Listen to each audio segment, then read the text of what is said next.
Welcome to Talking Giants, presented by SeatGeek. I'm your host, Bobby Skinner, here with my co-host, Justin Pennick, and it's our first mailbag of the offseason. January mailbag. Only try to do only one per month. Justin, how are you doing?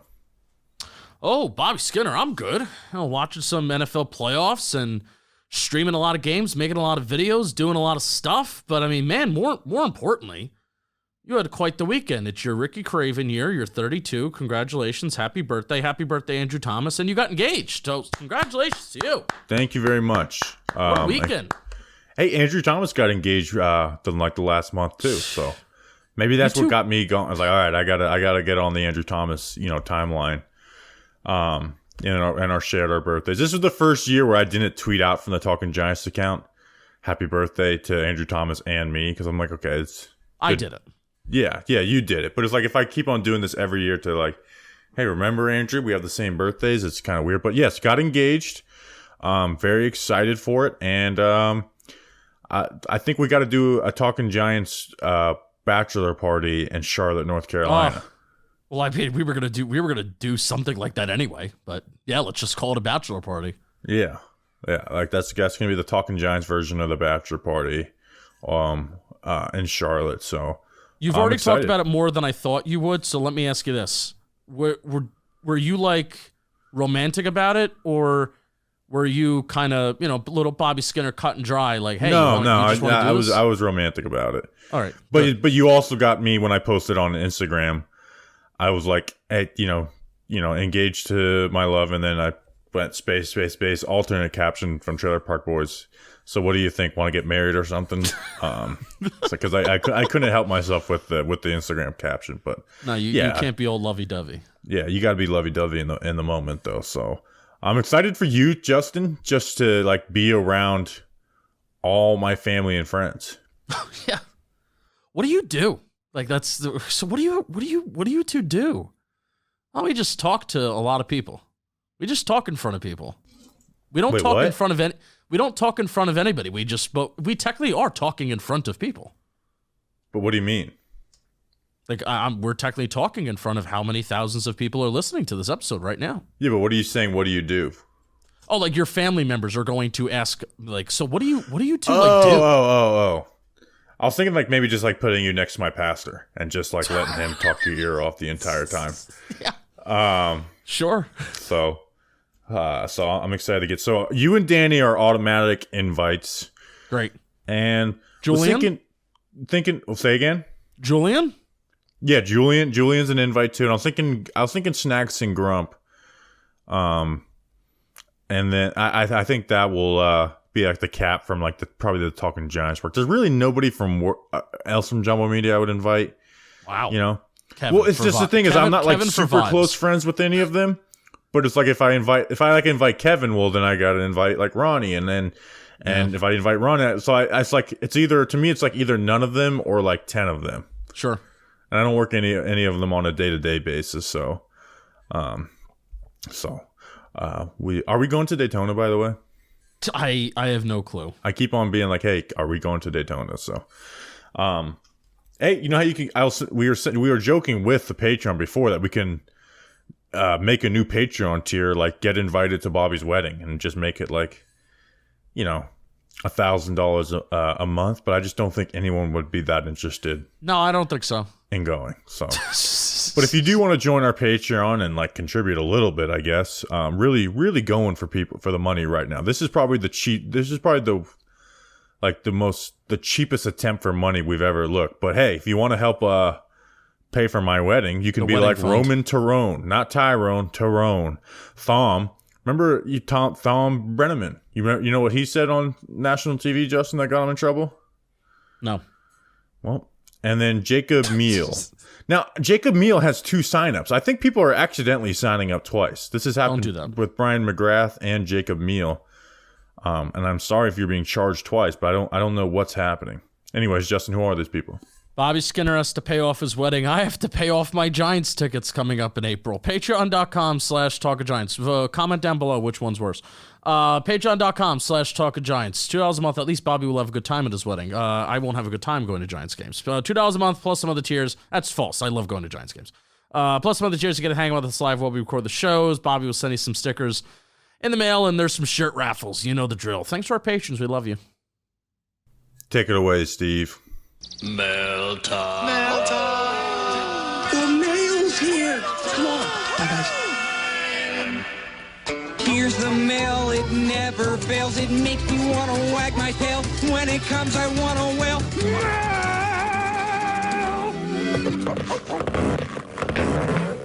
Thanks, Steve from Blues Clues. Justin, let's get into the mail. First question is coming from Glock Roach, and he is asking, would you still give Daboll and Schoen 2 more years to figure it out? I think you previously said that Daboll would have to do something criminal to not give him at least 4 years here. I think I said 3 years, but and within those conversations, Justin, we always say it's like you kind of got to give these guys 4 years when they're the GM and head coach on the same cycle and the same path. But I want to ask you this. With all the Daboll stuff coming out, right? You know, the Wink relationship, we'll talk about Kafka a little later. The losing this year. Who do you have like less faith in right now, Joe Schoen or Brian Daboll? Less faith? Because when we did polls at the end of the year, they both got like 94 and 93% like approval rating. But I mean, here's the thing. I view them as like a package deal. But they're not. I mean, they have two. Like, which one do you have less faith in doing their job well? Joe Schoen. Yeah, I agree too, and I think there is a path to where after 3 years I would be wanting to move on, even though I don't see that happening because I think Daboll's a good enough offensive coach to where that will happen, right? With Daboll, I think if he gets a QB, I think a lot of the stupid shit from him that isn't nearly as loud, and I actually think he can self-reflect it. Like, you can't just change who you are, but Daboll's steps to improvement are very much like easily attained and within his control. Yes. With Schoen, I mean, we have 2 drafts now. We've had 2 players who are just like considered just, hey, these are good players, right? They'd be good on any team. And Kayvon and Wandell, I think. And again, you can even have question marks there. You have solid players in Bellinger, McFadden, Banks, and I think Hyatt, too. I'll put him in that category. You put JMS in there, too. Who? JMS. But he had a bad year, right? So the rest are bad Coaching. right now. Or depth, a ceiling of depth. Like Dane Belton, to me, his ceiling is a good depth player. If the Giants have another 6 win or less season, that no one from these last 2 classes develops into like a great player, not a good player, but a great player, plus another rookie class where you don't have any guys who are like getting legit Pro Bowl votes or, basically like who are just like certified. These guys are really good now, not that they have an upward trajectory.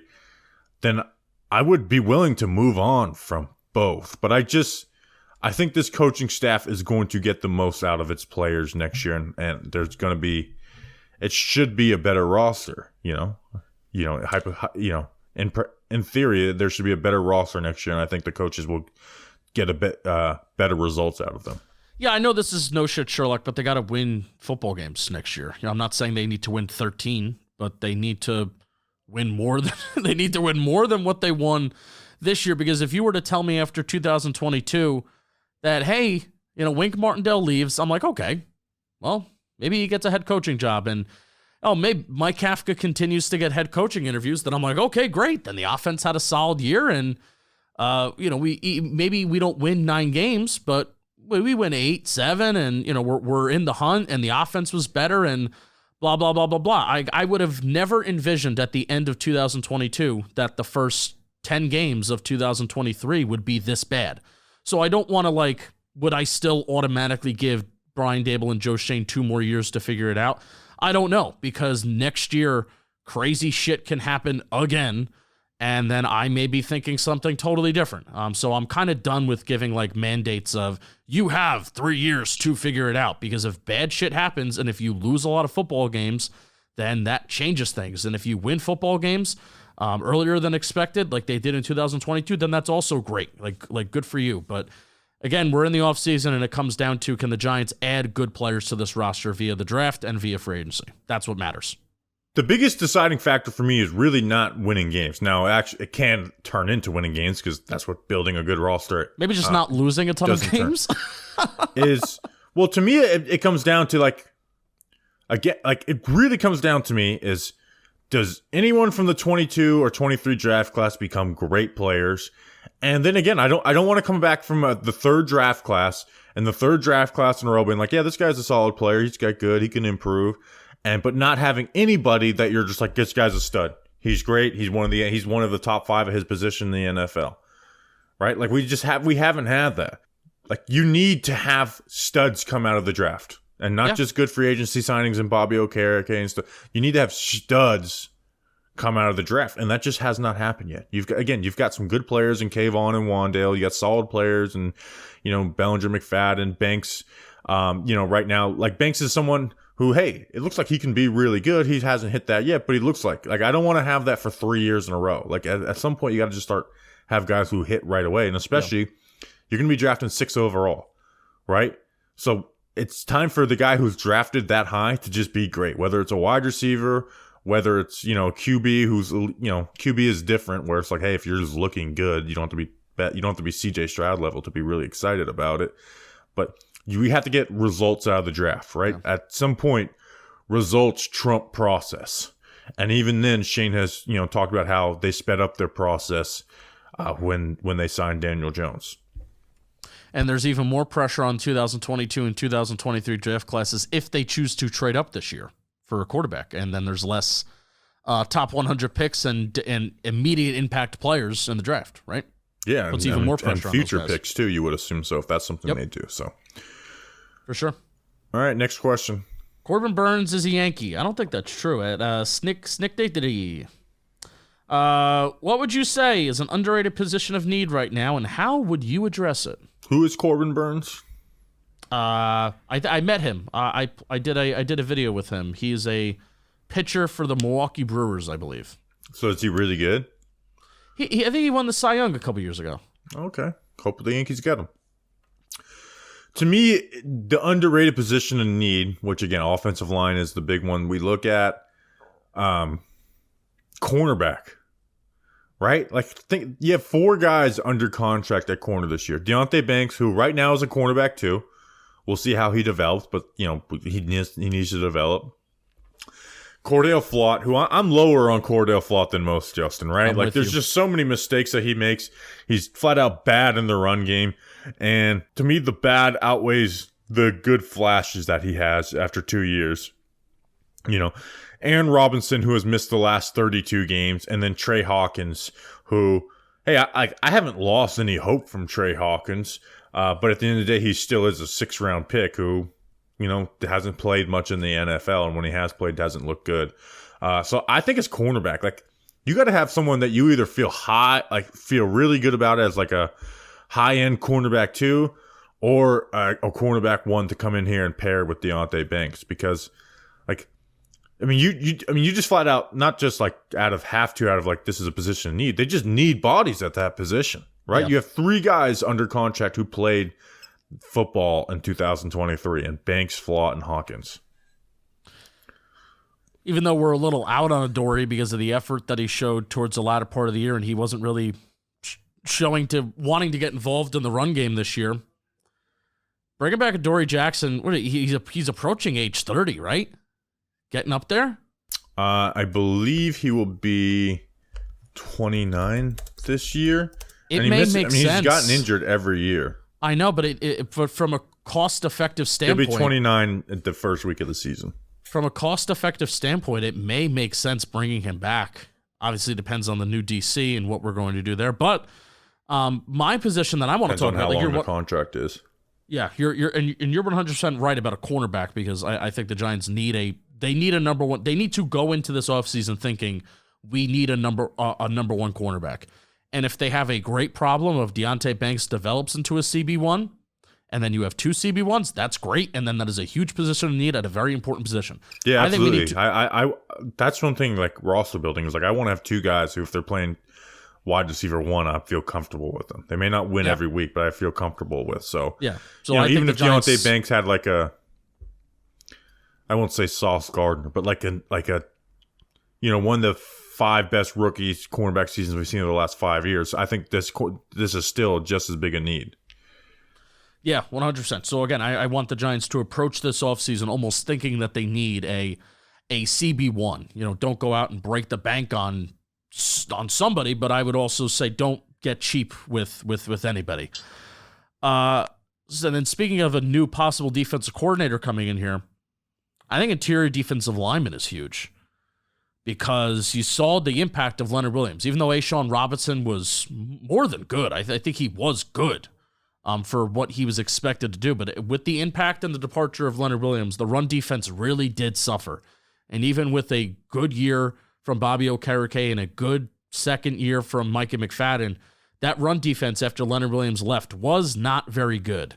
So I think it's and I'm looking at the draft. Like, I'm looking at an interior defensive lineman in the draft that you can have here for 4 years on the cheap that you can get value from. Giants as a franchise, no matter who the GM is, have always found a way to been D-tackle you, as Nicky Snacks likes to say. So find a way. Let's get it done. Every year, like, interior defensive lineman is like one of my favorite positions to watch in the draft, and there always seems to be like sneaky value there, even day 2 and maybe even day 3.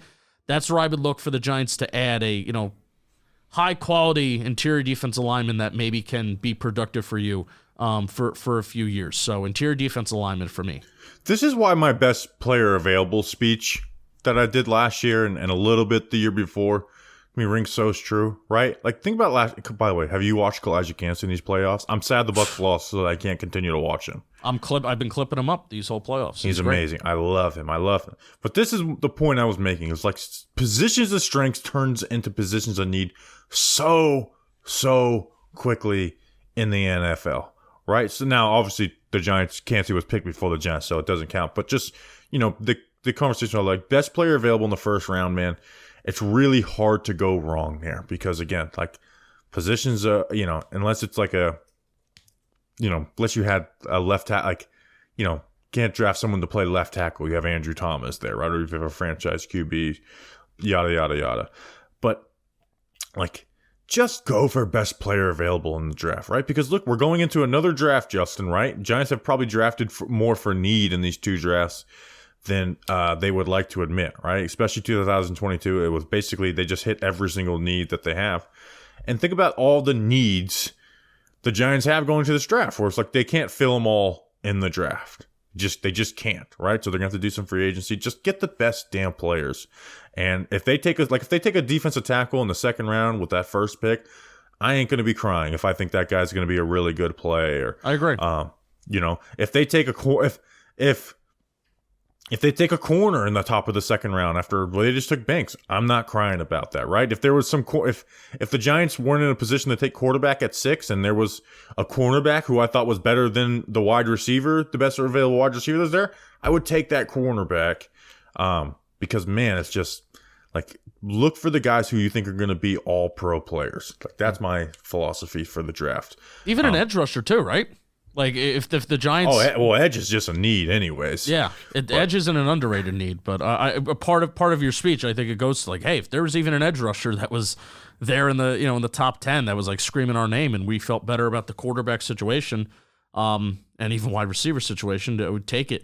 Kind of frustrates me that Brian Branch fell to the second round when it was very obvious that, at least in my brain, it was very obvious. I think it was obvious to you that Brian Branch was going to be, like, a top 15 player in that draft, and hell, he may have even had a top 10 rookie season. He fell to the second round to the Lions, which is like crazy. Pretty deep into the second round corner. Too. He's playing nickel corner, which a lot of people are talking about. Oh, he's a safety. That's what the Alabama guys do. And I'm pretty sure in my draft eval, I was like, I think he can play nickel corner because that's literally what he did at Alabama, and I think that's what he's doing for the Lions whenever I watch him. So yeah, I do hope they move him from nickel safety to play more, or not nickel safety, nickel corner to play some more safety, because I think there's so much good stuff that's there. That I think is kind of, I guess nickel corner is really important, but yeah, but Branch had a killer rookie season. Kancey, man, you've seen him in the playoffs. He's shown up, and again, these are guys who also don't fit the cookie cutter. Well, Kancey's 1 percentile height and arm length, right? Brian Branch doesn't have the typical speed you look for in the first round. It's like, at the end of the day, man, good football players end up usually turning into good football players. Yeah, for sure. For sure. Thomas DeFranco at DeFranco G-Men. Do you guys have somebody you prefer to get the job for defense coordinator? There's a lot of names floating around, and I want to know which one you think is the best. So the 5 people have been reported to interview for defensive coordinator are the linebacker coach from the Dolphins, Anthony Campanelli. By the way, I saw that speech he had on Hard Knocks for the Dolphins, and I'm like, maybe we could just get this guy off of one speech. The Chargers defensive coordinator, Derek Ansley, Titans defensive coordinator, Shane Bowen, Jerome Henderson, the Giants DB coach, and the Ravens DB coach, Denard Wilson. Now, this isn't an exact science, right? Because these guys, outside of Bowen and Ansley, aren't calling defenses, where it's going to be a lot more guessing when you're evaluating them from the outside in looking in. But Denard Wilson, the Ravens DB coach, just screams at you what he's did, because he didn't just do it with the Ravens. He did it with the Eagles last year. Like passing statistics with the Ravens this year, they are first in yards per attempt, second in passes defended, third in interceptions. The year before with the Eagles, third in yards per attempt, fourth in passes defended, and fourth in interceptions. And then the Eagles, after losing him with basically the same personnel, maybe a little more injuries, but the same personnel, went from 4th to 26th in interceptions, 4th to 19th in passes defended, and 3rd to 15th in yards per attempt. And it's like both passing defenses are well structured, disciplined. They're using guys all over the places, like chess pieces, especially their safeties, baiting quarterbacks into mistakes. So he's learned in 2 different systems under 2 good defensive coaches, and Gannon and Mike McDonald. Like, there has to be some really good shit learned along the way with Denard Wilson, and that name just screams at me like this is the one that would be the most exciting. Get someone from the Ravens tree, and then what the Eagles defense was able to do the year before under Gannon. Yeah, I'm 100% with you. It's nothing against any of the other candidates. Simply just about being excited. Like we don't even know what kind of defense Denard Wilson would come in here and run, because he's been in a few different places with with a couple different people with having success, and I think that's the major thing here. Something that I thought really stuck out to me was Darius Slay 5 days ago on January 17th.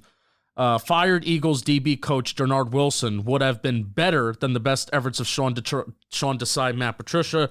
I think he would have made a lot of difference, Slay said. He was loved by us. I thought for sure he should have stayed. Now, fired was the interesting thing that I first went to, and obviously if he gets the job, we can break this down even more, Bobby.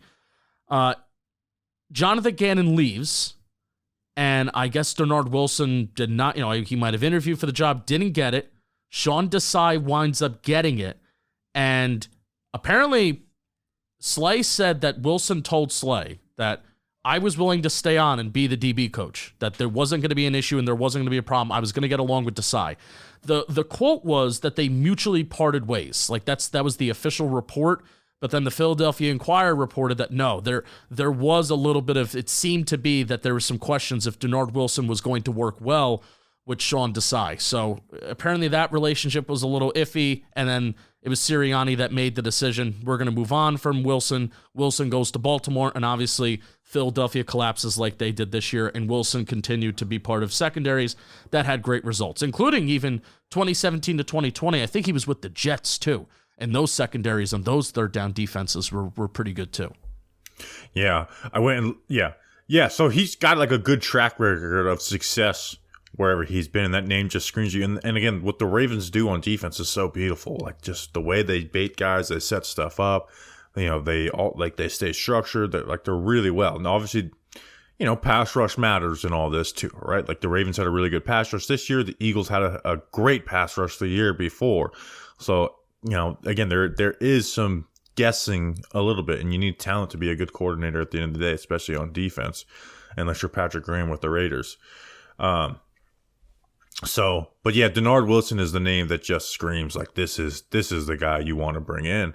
Are you excited that if they do hire Denard Wilson and someone's going to ask him if they run a 4-3 or a 3-4 because the Eagles ran 4-3? You know what he's going to say?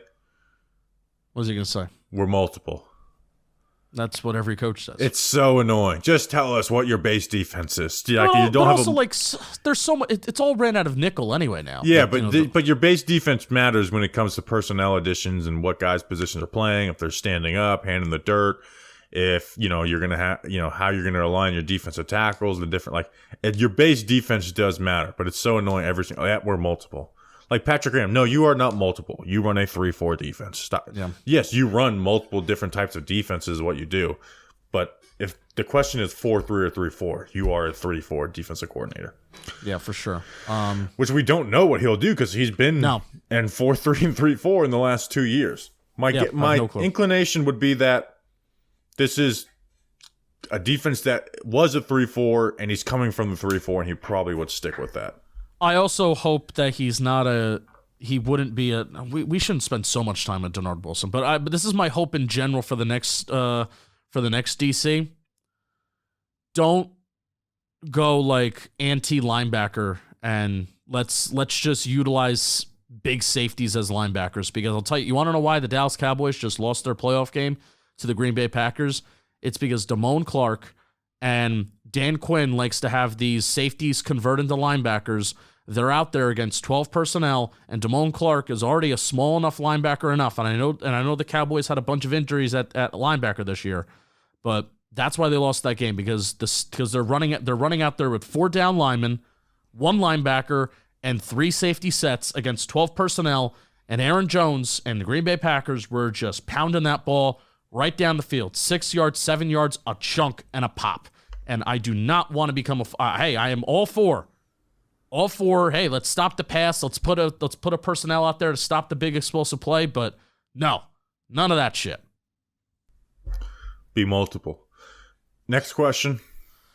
Campanelli does interest me too, simply because that entire family is high school football in New Jersey. Him and Tommy DeVito. That entire family they have at one point have coached at Bergen Catholic, and now they are either in the NFL, or there's even a Campanelli that's at Rutgers too. And there's even, I think, the son, there's a Campanelli that's a lefty quarterback for Bergen Catholic right now, and then I'm pretty sure there's a wide receiver that's a Campanelli, and then the head coach is also a Campanelli. It's crazy, and it's all at Bergen Catholic. All at Bergen Catholic. Jeremy at Flaming Flamingo. How realistic are the rumors the Giants trade up and get to Reed and add? So true. DraftKings Sportsbook, an official sports betting partner of the NFL playoffs, is bringing you an offer that'll help make the playoffs electrifying. New customers can bet $5 on any game and get $200 instantly in bonus bets. Download the DraftKings Sportsbook app now and use code WORLD. New customers can bet just $5 to get $200 instantly in bonus bets. Only on DraftKings Sportsbook with code WORLD. The crown is yours. Gambling problem? Call 1-800-GAMBLER or visit www.1800gambler.net. In New York, call 8778-HOPE-NY or text HOPE-NY 467-369. And in Connecticut, help is available for problem gambling. Call 888-789-7777 or visit ccpg.org. I love how we're just still spelling out numbers. Please play responsibly. On behalf of Boot Hill Casino and Resort in Kansas. 21 plus, age varies by jurisdiction, void in Ontario. Bonus bets expire 168 hours after issuance. See dkng.com/football for eligibility and deposit restrictions, terms, and responsible gaming resources. You'll be glad you did. Next question. Next question is coming from Harinair at Harinary7. Get that checked out. How likely is it that Mike Kafka leaves or gets hired as a head coach elsewhere? I'm waiting for other teams to hire their head coaches so we can see if he's going to interview for other offensive coordinator jobs. Because Justin, everybody says that Kafka's most likely gone. Like everybody, right? And I don't think he's going to get a head coaching job. No, not as a head coaching job. So I went on Patreon last week, Justin. We were talking to the listeners before the show, and we're like, this is some stuff we'll talk about with you guys, not put out publicly. But since other people have said it publicly, we can now too.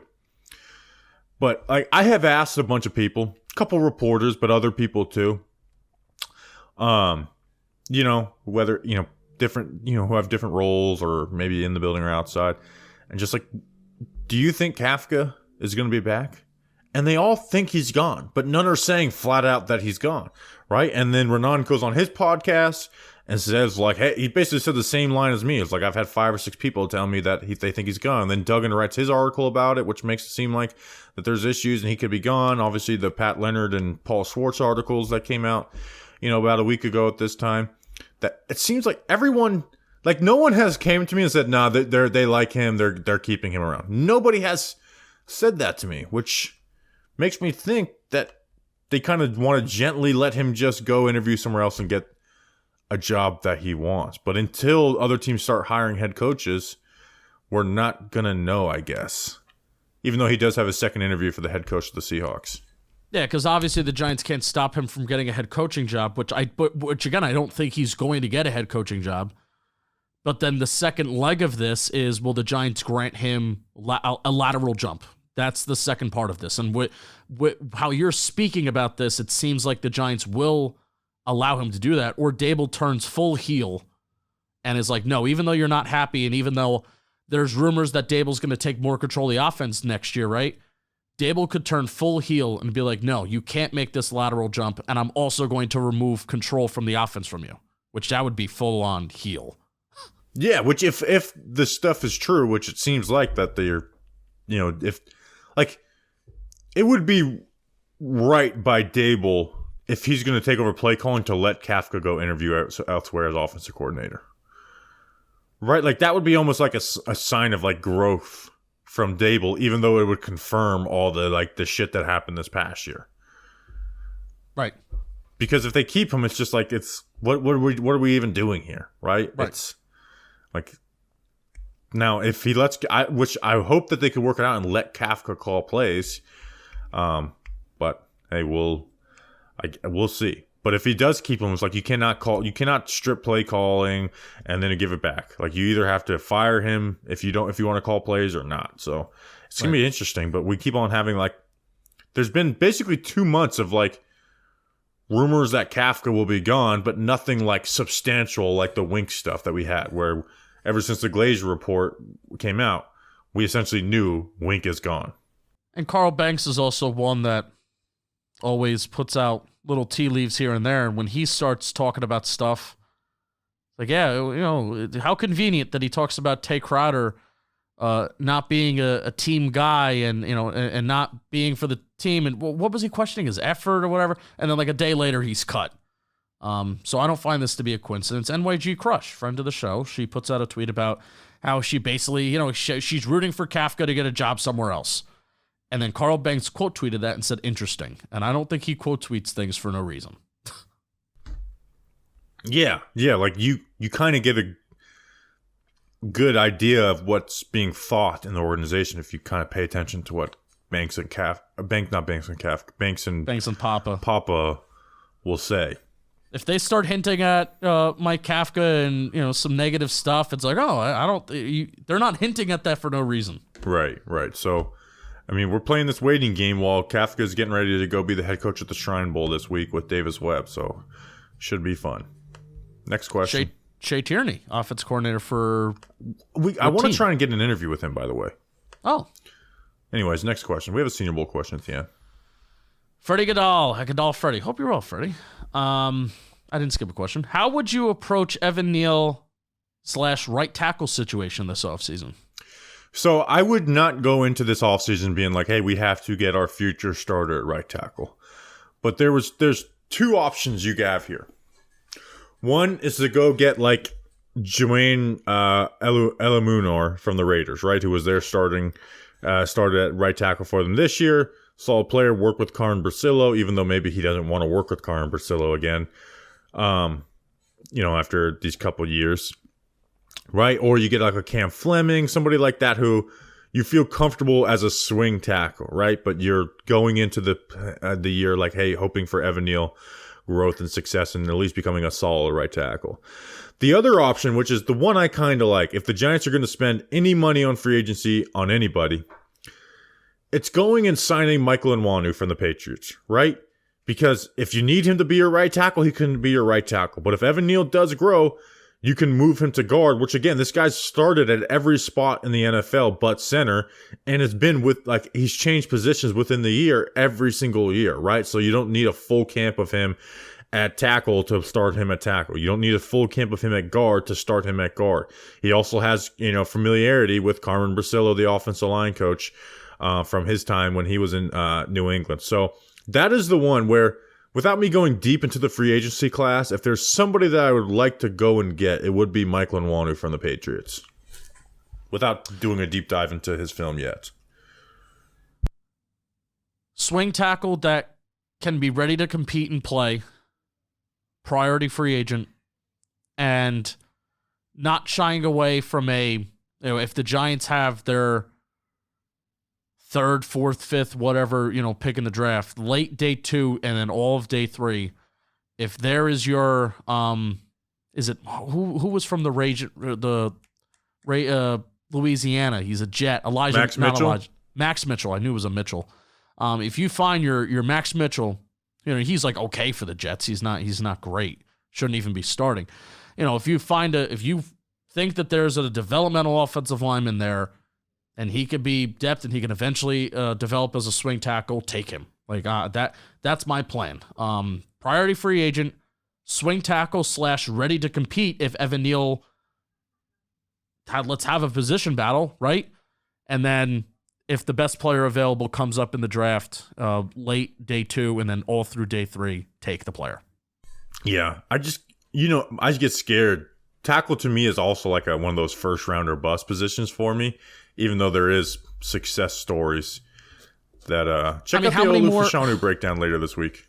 Yeah, but dude, the Giants are in a different position in years past where, quarterback is the priority. And, I would even say if one of those top wide receivers is available in there, which, they should be. It seems like there's 3 top-end quarterbacks and then 3 top-end wide receivers, right?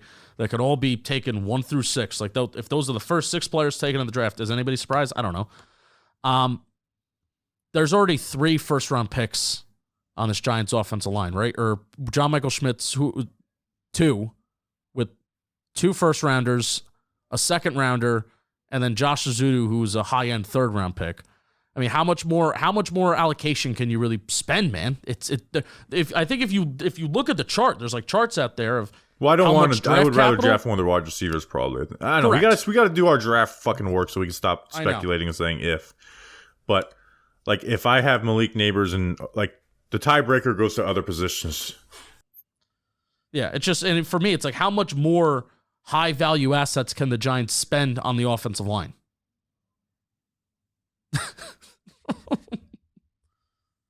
Get it till you get it right.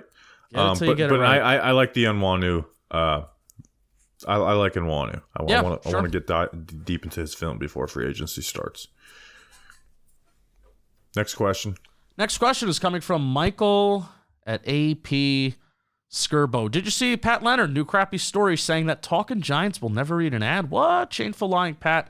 Shameful lying on Pat as per usual. Well, first of all, we gotta take it easy on Pat Leonard, because if everybody wants to say that Pat Leonard's lying and Pat Leonard doesn't have good intentions, well, then you also need to look at the intentions of the Paul Schwartz of the world, because his intentions are a little too good and a little, putting lipstick on maybe a shitty situation, putting lipstick on a pig, some say. That's something that I wanted to point out, the hypocrisy of that whole situation. Oh, look at this positive story about the Giants. We can believe that, but Pat Leonard, the one who actually has reported like truthful news throughout the years, even if it's hard to swallow, he's the one that's done its job. But let's not believe him. Justin.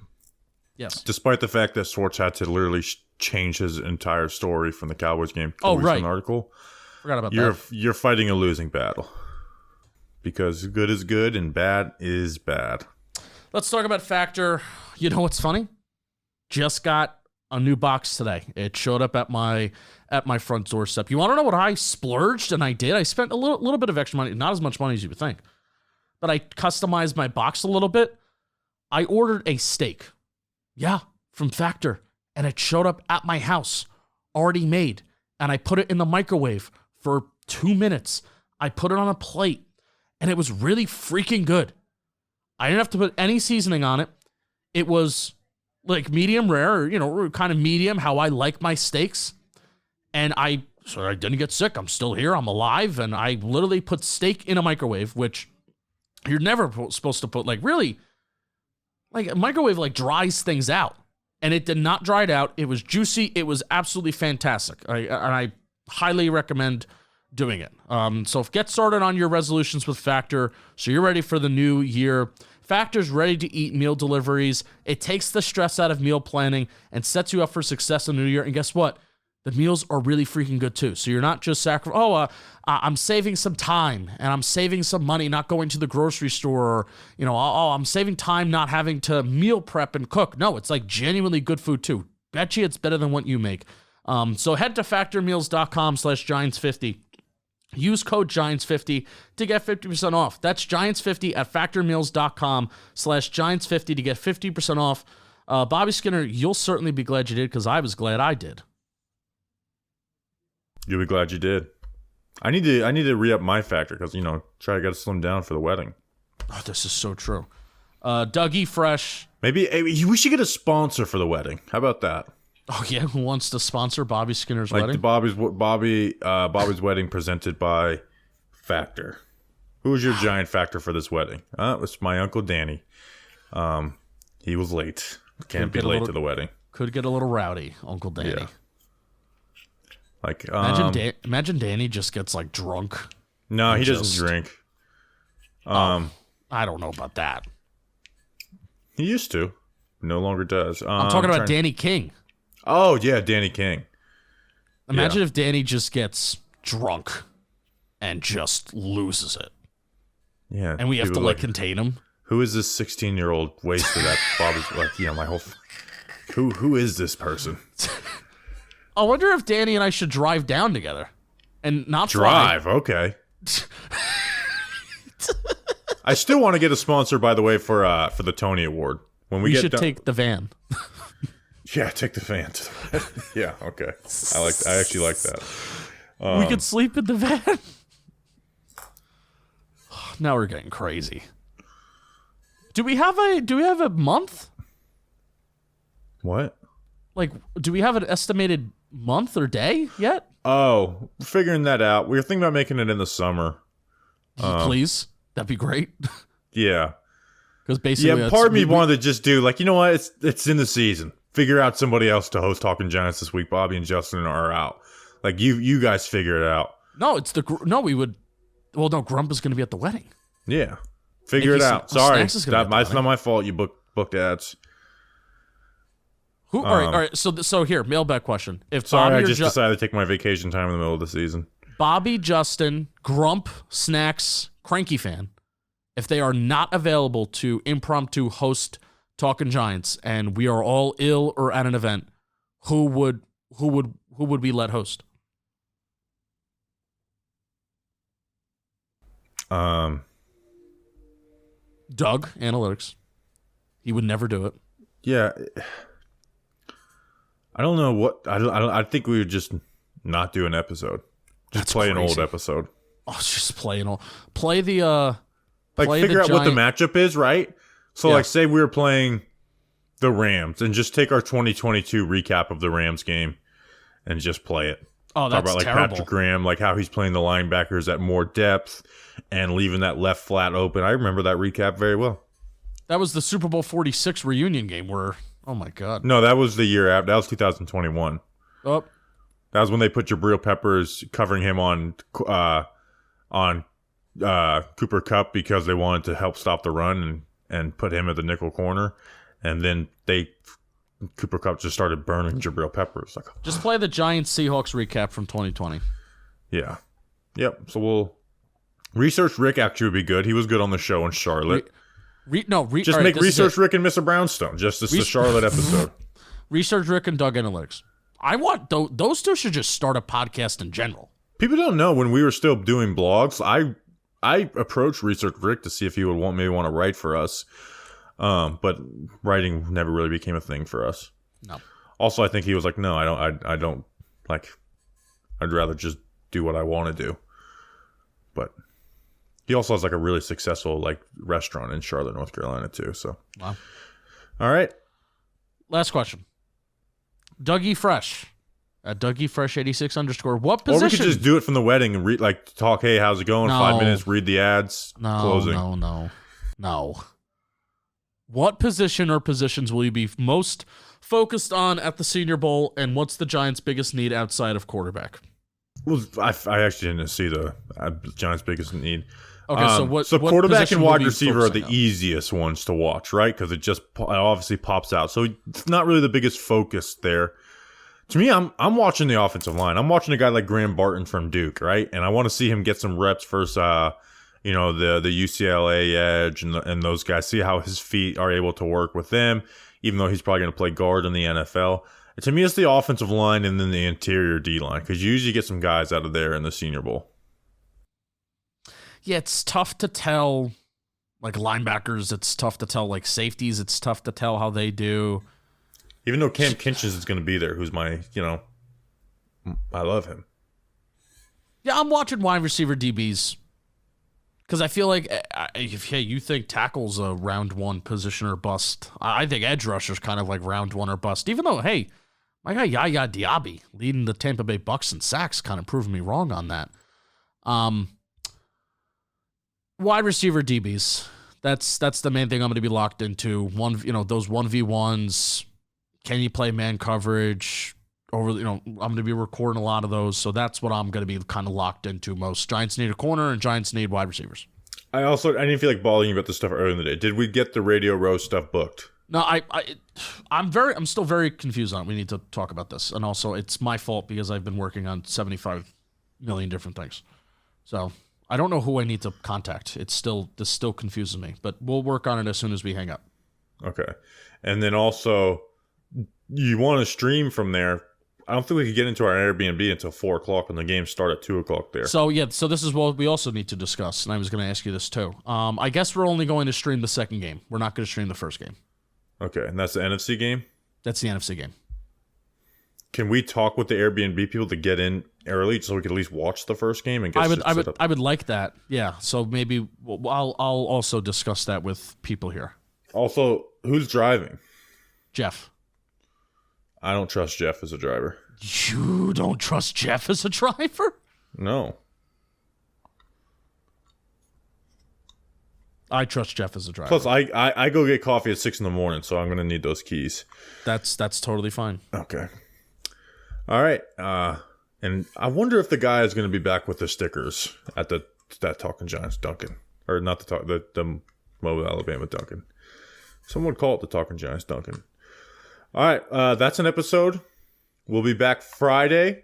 Might do some if we don't have any news, we might go through the defensive coordinator candidates and talk about them a little more.